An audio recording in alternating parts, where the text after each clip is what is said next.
Greetings, I'm Vuyo from the Kingdom of Eswatini. I've been a member of Matapa Church of Christ for some time, and in the last year and this one, I have become increasingly worried about the decline in membership in the church. So I decided to look into this issue as part of this project assignment. I wanted to find out what the factors um, that contribute to members leaving the church were. I was also interested in finding out the factors that led to some members deciding to stay in the congregation. And furthermore from that, I was also interested in leadership and how it looks from a leadership perspective. So to find out how leadership is done in the church, what the leaders think about the congregation and the initiatives that are there, and then try to make sense concerning the situation of membership, of members declining. So I used qualitative interviews because I wanted to hear from the people firsthand, and I wanted to. So I did just one-on-one with people. I didn't do groups because I really wanted to offer a space for people where they can share anything without being disturbed by the presence of another, or feeling like they won't be able to say some things because so and so is listening. So I just did one-on-one interviews. So my findings, I'll categorize them into three themes: trust, communication, and relationships. And as I kind of just briefly detail what these things, how my findings look like, I'm sure it will be clear why I have chosen these three themes to look into. For the members that have left, they cited lack of trust. That trust has been eroded between members of the church and the leaders. That leaders seem to overlook some things that they should be dealing with, some issues that needs to be dealt with. The leaders just overlook those things. And there is also an issue of favoritism concerning discipline, and that the leaders pick and choose who to discipline and how to discipline, and it looks like it depends who you are, your standing in the congregation, and the type of disciplinary measure that is going to be administered, and that has that led to some people losing trust in leadership. And there's also an issue concerning relationships, that relationships have broken down in the congregation, and there seem to be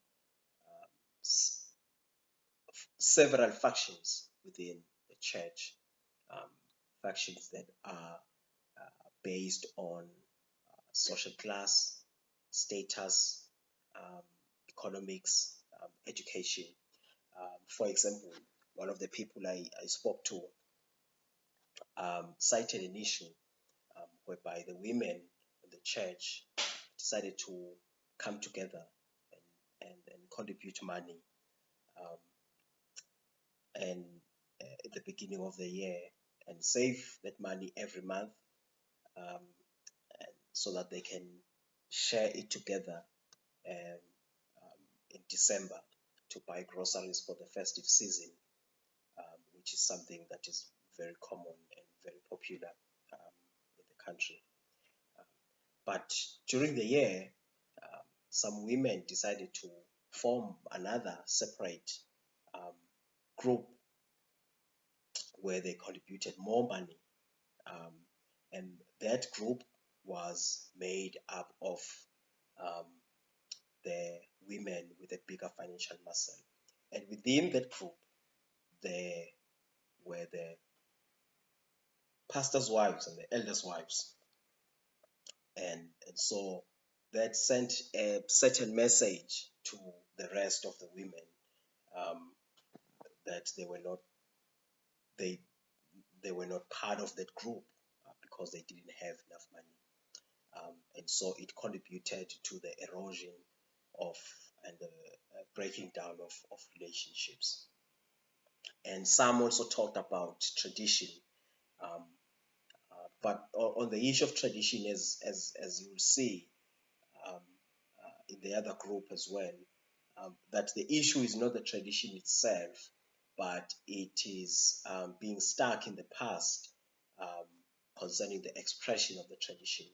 So some some of the people mentioned that they didn't have a problem with the tradition, but they had a problem with feeling like they don't have a voice to contribute, and feeling like they won't be heard or they are not heard when they contribute concerning um, how things can change and how things can be improved in the expression of the tradition.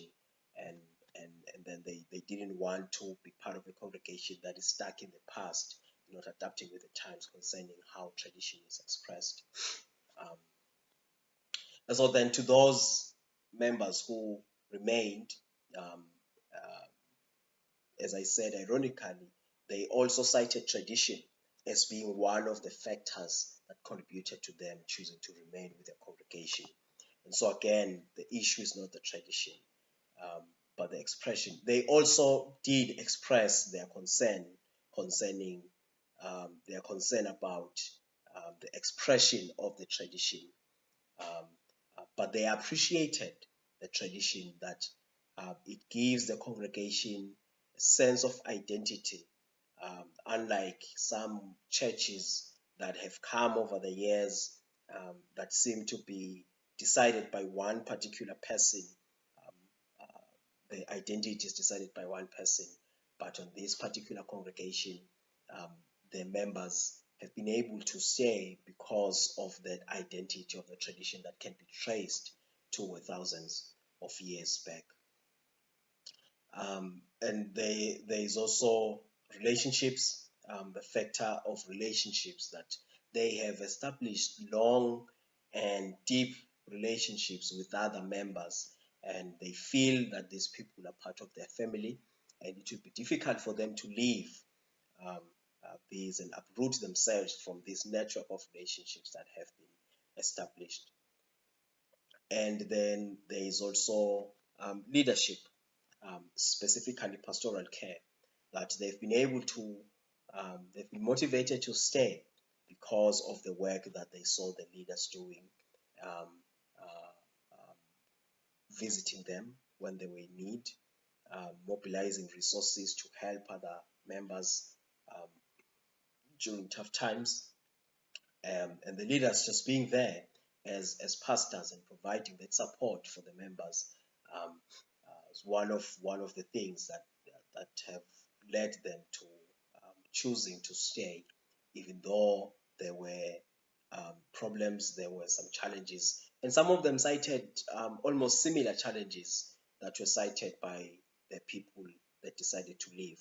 Um, but then the difference is that they they decided to stay because of the things that I've outlined above. When I talked to the leadership, I discovered a sense of burnout, the leaders expressed that they feel that the congregation has left the work to the leaders, that members don't want to involve themselves in activities at the church. Um, for example, they cited evangelism, that members don't participate in evangelism outreach, and it then becomes a burden for the preachers and the elders to make sure that such happens. They also cited an issue with the children's kitchen feeding scheme, that members don't even want to come and just cook for the kids, and they end up having a challenge on who to cook and how to cook, because there are lots of responsibilities that have to be done. So the leaders they express burnout and frustration because of this, um, which touches on the issue of trust, um, that the leaders also don't feel that they can trust the membership to do anything, because of what they've seen, that the initiatives that have been proposed um, by leaders, members don't want to involve themselves with them. So next steps, I would say that I think there is need for pastoral and psychosocial support for everyone involved. For the leaders, they need psychosocial support to deal with the psychological issues, um, like burnout and other related things. Um, but they also need pastoral support, in the sense that they they need a place, a space where they can talk, um, and they they have lots of things to say, just like the members in the congregation have lots of things to say. People that have left have lots of things to say, and some of the people that I spoke to, they had left the congregation um, for a number of years, but I could sense that they still carry some pain. They still have things that they wish to voice out, but they haven't had that space. Um, and so there is a need to offer a safe space for people to speak out and find healing and find closure. I also think that the church needs to think about leadership transition, because the leaders themselves have a feeling that maybe their time is up in leadership, um, because some of them have been with the church since it started, um, and they are over 60 years old, and they have a feeling um, that maybe it's time to pass the baton to someone else.